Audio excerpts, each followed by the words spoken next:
Bonjour à tous et à toutes et bienvenue sur le Bon MJ. Aujourd'hui, on va parler d'un sujet.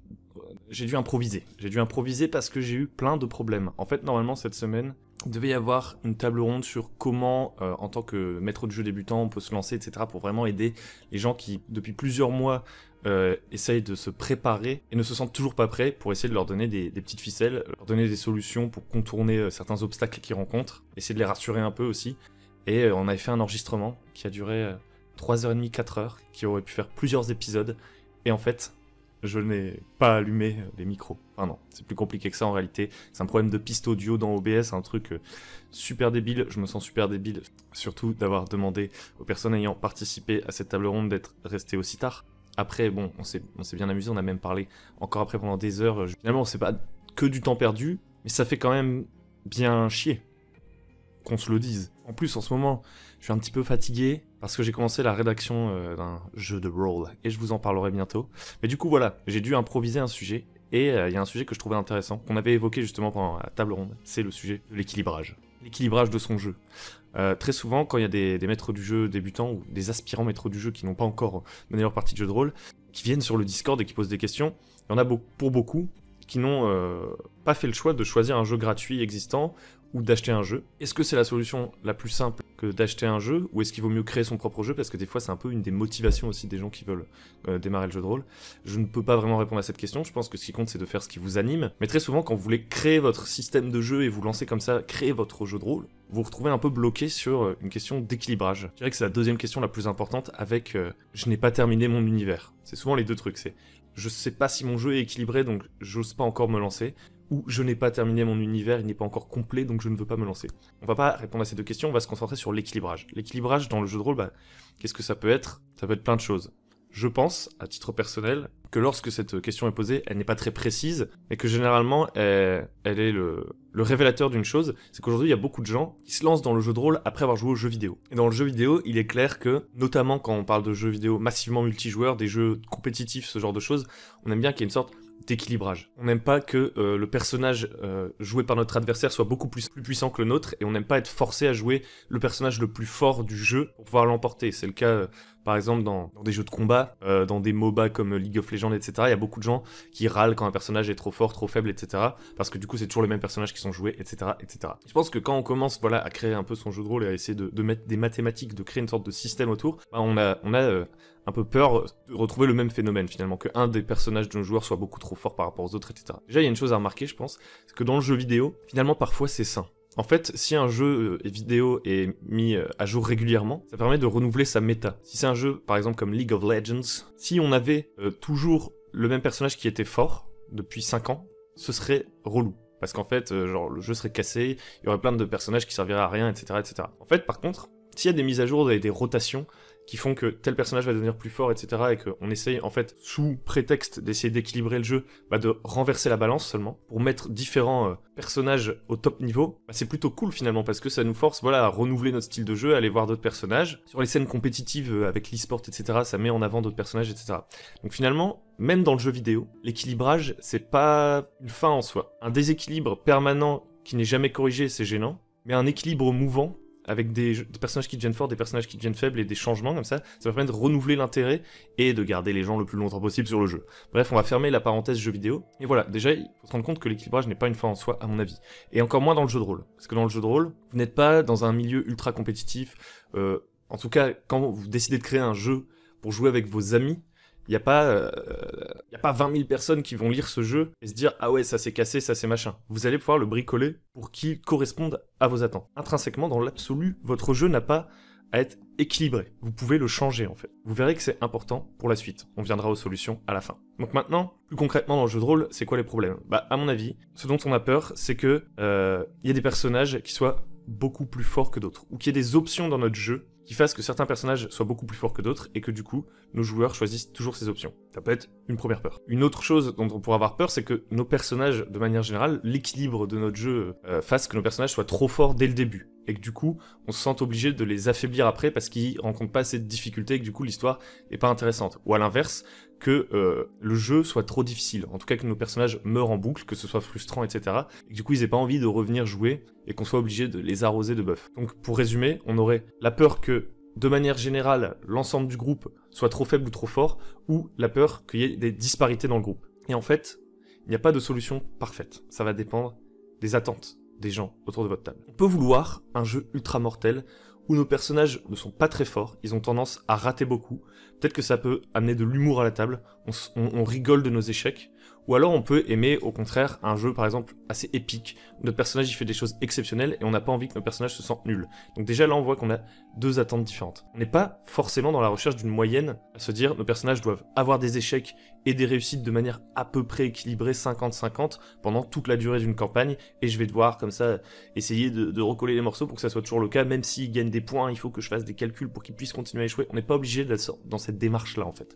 On peut vouloir jouer les personnages nuls ou forts. Il se peut même que dans un groupe, les gens n'aient pas tous envie d'être aussi forts les uns que les autres. Et ensuite, une deuxième chose qui est assez intéressante à noter, je pense, c'est que il faut se rappeler que si vous mettez beaucoup d'options et que vous voulez que vos joueurs aient plein de possibilités de customiser leur personnage, il y a de base un déséquilibre dans le jeu. Parce que même si vous avez fait en sorte que toutes les options soient très équilibrées et que chacun puisse customiser son personnage comme il veut, vous aurez des joueurs qui seront plus ou moins forts pour créer leur personnage en fait. Il y en a, ils vont aller essayer d'optimiser leur personnage, tandis que d'autres, ils s'en foutent et leur personnage sera plus faible en fait, in fine, alors que vous serez donné énormément de mal pour équilibrer votre jeu. Donc même si vous essayez de faire un système parfaitement équilibré, il y aura toujours un petit déséquilibre, ne serait-ce que dû au comportement de vos joueurs face aux règles en fait. Il y a ceux qui vont choisir les options qu'ils trouvent stylées, et il y a ceux qui vont choisir les options qu'ils trouvent fortes.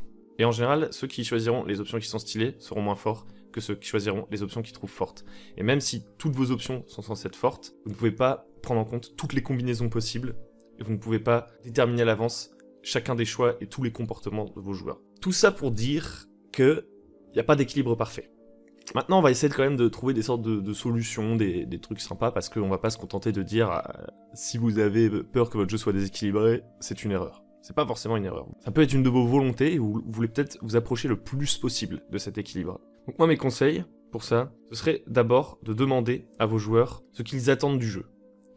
Ça c'est plutôt pour la partie est-ce que le jeu va être difficile ou facile. Déjà demandez à vos joueurs s'ils veulent un jeu où il y a beaucoup de hasard. Un jeu où il y a beaucoup de hasard, ce serait un jeu d'une certaine manière où déjà il y a beaucoup de jets de dés et où à chaque fois qu'on jette les dés, c'est très difficile de savoir à l'avance ce qui va se passer ou non. Un jeu où il y a moins de hasard, ça peut être un jeu où on jette moins les dés, ou un jeu où on continue de jeter pas mal les dés, mais les dés sont soit en notre faveur, soit en notre défaveur. C'est-à-dire que vous pourriez avoir un jeu où vos personnages, ils ont tous 50% de chances de réussir à peu près quoi que ce soit. Ce serait un jeu où on fait beaucoup appel au hasard, on aime bien ce côté rebondissement, ce côté un peu, on est au casino, on sait pas ce qui va se passer. Ou alors on pourrait préférer un jeu où en fait, on veut ressentir les forces et faiblesses de notre personnage. Par exemple, si vous prenez un système décent, ce que je vous invite à faire, parce que, à mon avis, quand on veut commencer à faire un petit peu des mathématiques et essayer de savoir à peu près quel pourcentage de chances, justement, nos personnages vont avoir de réussir ceci ou cela, bah, le système décent, moi, je trouve que c'est le plus parlant. Imaginons que vous prenez un système décent, vous voulez que votre personnage soit très très fort et très très bête, vous allez mettre 80% de force à votre personnage, c'est-à-dire qu'il aura 80% de chances de réussir à chaque fois qu'il va utiliser sa force dans une action, et vous allez lui mettre 20% d'intelligence, par exemple. Et là, vous serez assuré que votre joueur qui voulait jouer un personnage un peu bête mais super fort, bah, il devrait s'y retrouver. Alors que si vous mettez 50% partout, il y aura moins ce feeling, en fait, ce feeling que nos personnages sont différents et caractérisés. Donc voilà, il faut se poser la question sur le hasard dès le départ.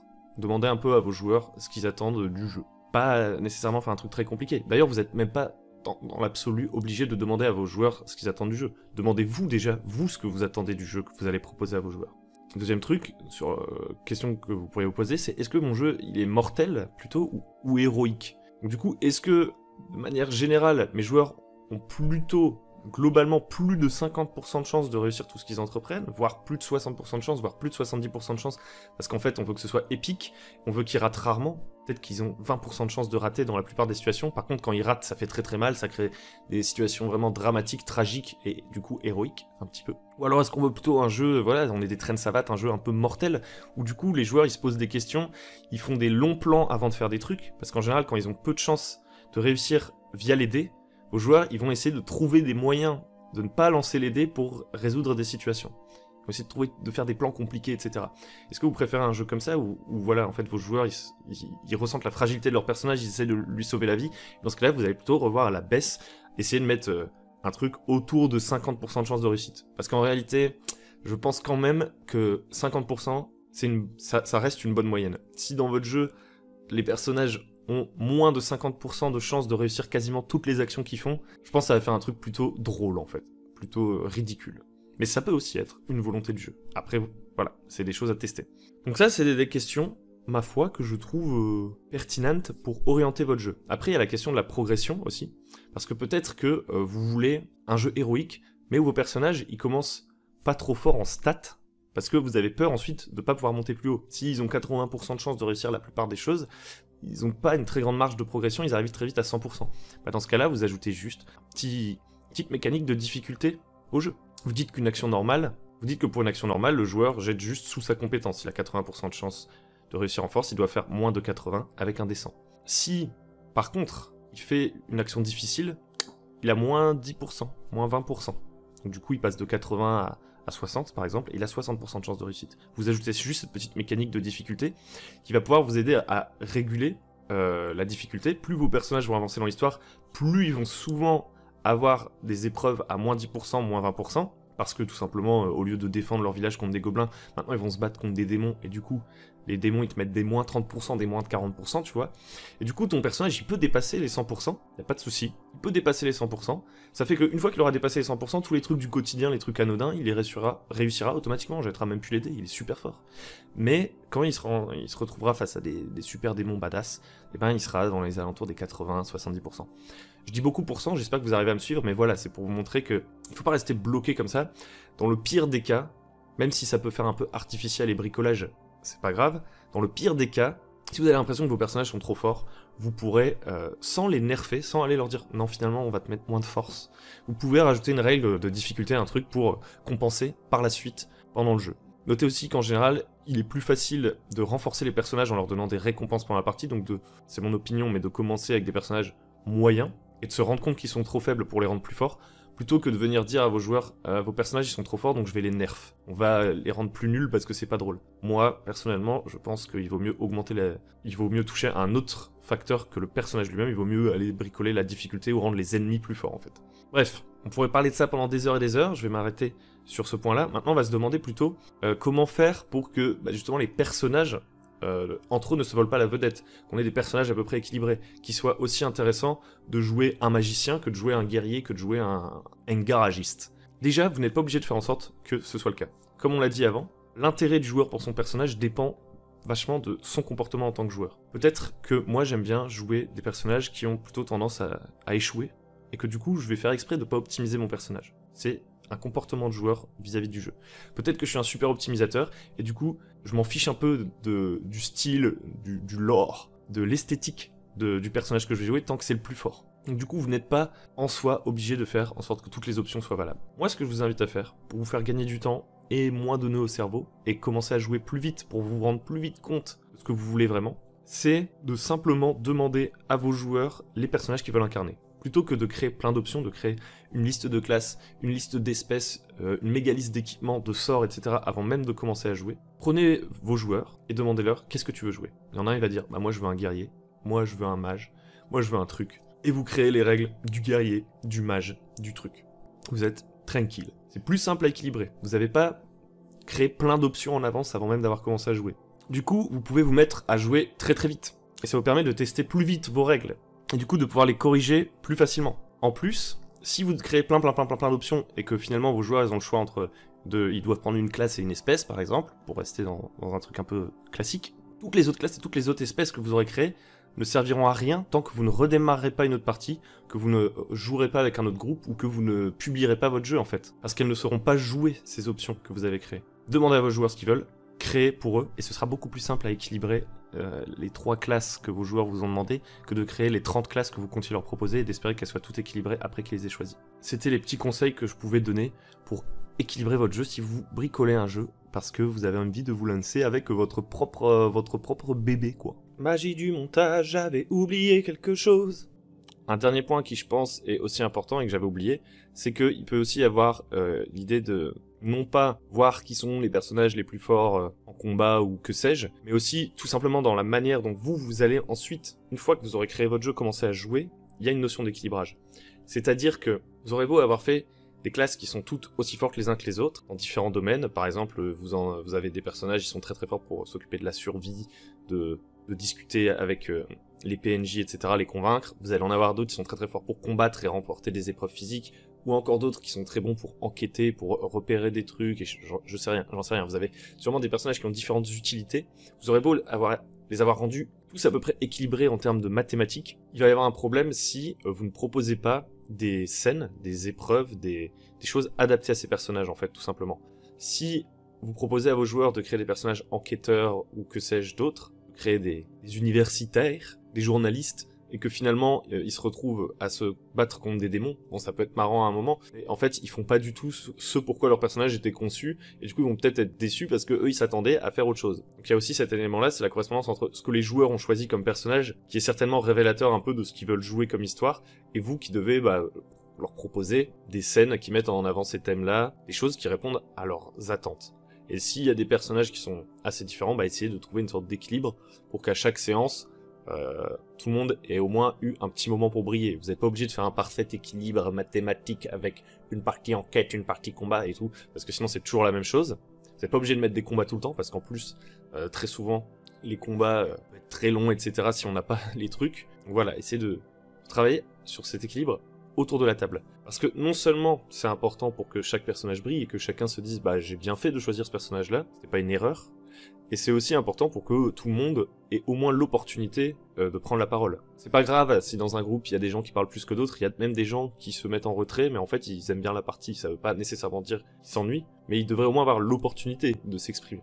L'opportunité de briller dans une scène. Magie du montage, j'ai encore oublié quelque chose. Aussi, il y a un truc qui est assez important, je dirais, c'est peut-être même le plus important pour terminer, c'est que si vous voulez un jeu où, de par la mécanique directement, de par les règles, il soit très facile de se rendre compte qu'on n'est pas notre personnage est différent de celui des autres, vous allez devoir faire des options qui vont rendre ce personnage très différent des autres, pour créer comme ça une sorte de convergence entre le gameplay et le personnage. Je suis pas un expert du game design, il me manque peut-être des mots pour exprimer cette idée. Mais si par exemple on fait un système décent où en fait il y a 10 compétences, chacun a des compétences fortes et faibles, certes, nos personnages ne vont pas briller aux mêmes endroits, etc. Finalement, ils ont pas trop de petites règles spéciales, de petits trucs qui font comme ça, leur petite spécificité, qui font que peut-être on se dit j'aimerais bien essayer un autre personnage parce qu'il a vraiment ce truc cool que le mien n'a pas. Parce qu'au final, les règles sont très très unifiées. D'ailleurs, unifiez vos règles si vous voulez vraiment que votre jeu soit très équilibré, c'est sûrement la meilleure solution. Et si vous voulez faire ressentir comme ça la différence des personnages, c'est là que les petites mécaniques un peu différentes, la petite règle qui change, genre il y en a un il peut jeter un D6 en plus alors que les autres ils jettent des D10 ou ce genre de choses, ça change, je trouve que ça change davantage le feeling, et du coup il y a plus de chances que ce soit déséquilibré, mais c'est pas grave si pour vous ce qui est le plus important c'est que les personnages se sentent différents à mon avis. Peut-être pas très bien exprimé, mais j'espère que vous comprendrez ce que je veux dire. Si c'est pas le cas, dites-le moi, j'essaierai d'être plus clair dans une vidéo ultérieure, on verra. On verra ce que le futur nous réserve. Magie du montage, encore une fois. J'arrive pas à arrêter cette vidéo, je vous promets c'est la dernière. Mais il y a un autre truc aussi que je voulais rappeler, en fait, c'est en faisant le montage, je me dis mais il y a trop de choses à dire. C'est que si vous, en tant que maître du jeu, vous n'utilisez pas toutes les règles que vous avez prévues, il peut y avoir des déceptions qui vont justement créer ce déséquilibre. Si par exemple vous êtes dans un jeu où on jette rarement des jets d'intelligence parce qu'on demande plutôt aux joueurs de réfléchir plutôt que de jeter les dés pour savoir si c'est leurs personnages qui sont intelligents, votre personnage de tout à l'heure dont on parlait dans l'exemple, qui a 80% de force et 20% d'intelligence, il est vachement avantagé par rapport aux joueurs qui ont décidé de faire un personnage avec 80 d'intelligence et 20% de force, tout simplement parce que vous demandez souvent des jets de force et pas des jets d'intelligence. Donc demandez-vous aussi, vous, qu'est-ce que c'est votre manière de jouer? Comment vous voyez le jeu? Est-ce que c'est les personnages qui doivent réfléchir? Est-ce que pareil pour les relations sociales, on jette les dés? Ou est-ce que on joue plus, voilà, tout simplement la conversation pour voir comment ça se passe les trucs? Et est-ce que du coup, c'est vraiment pertinent de mettre des caractéristiques, etc. Parce que ça peut aussi être une grosse déception pour quelqu'un qui avait mis tous ses points dans des trucs qui ne servent à rien en fait, parce que vous ne les mettez jamais en avant. Voilà, je sais pas ce que vous en pensez. Je vais m'arrêter là. Si c'est un sujet qui vous intéresse, dites-moi ça dans les commentaires si vous avez des remarques à faire. Si vous avez des questions, vous pouvez venir sur le Discord. C'est plus simple pour y répondre. Ce qui est très important maintenant, j'espère que cette vidéo permettra à des gens qui étaient un peu bloqués sur toutes ces questions mathématiques, etc. Lancez-vous en fait. C'est là que vous rencontrerez les vrais problèmes, que vous pourrez les identifier et les résoudre a posteriori, plutôt que de vous imaginer les problèmes en amont, d'essayer de tout résoudre en amont. et de ne rien faire finalement, enfin de ne pas jouer. Parce qu'en plus, vous aurez beau avoir bien préparé votre truc, vous allez forcément avoir des déconvenus, des trucs auxquels vous n'avez pas pensé avant d'avoir confronté en fait votre jeu au terrain, au champ de bataille, à l'épreuve du feu. C'est tout pour cette vidéo, n'hésitez pas à liker, à vous abonner. Si vous voulez créer des combats de jeux de rôle plus dynamiques, avec un meilleur rythme, qui dure moins longtemps, où on s'ennuie pas, on répète pas tout le temps les mêmes actions, où les ennemis sont un peu cool, où il y a plusieurs stratégies valables, bref, avoir des idées voilà, pour renouveler vos combats et en faire des scènes intéressantes. N'hésitez pas à vous rendre sur le lien un peu en dessous. L'Antre du Guerrier, c'est un truc où vous allez trouver 10-15 heures de vidéos sur le combat, avec des petits exercices et tout en plus. Du coup, vous n'êtes pas juste là à regarder, vous pouvez même mettre en pratique assez rapidement pour voilà, essayer de renouveler vos combats et tout, que ce soit des combats tactiques ou plus cinématiques, etc. Je pense que ça vous intéressera. J'espère vous avoir été utile, et je vous dis à très bientôt sur Le Bon MJ. Bonne journée, bon jeu.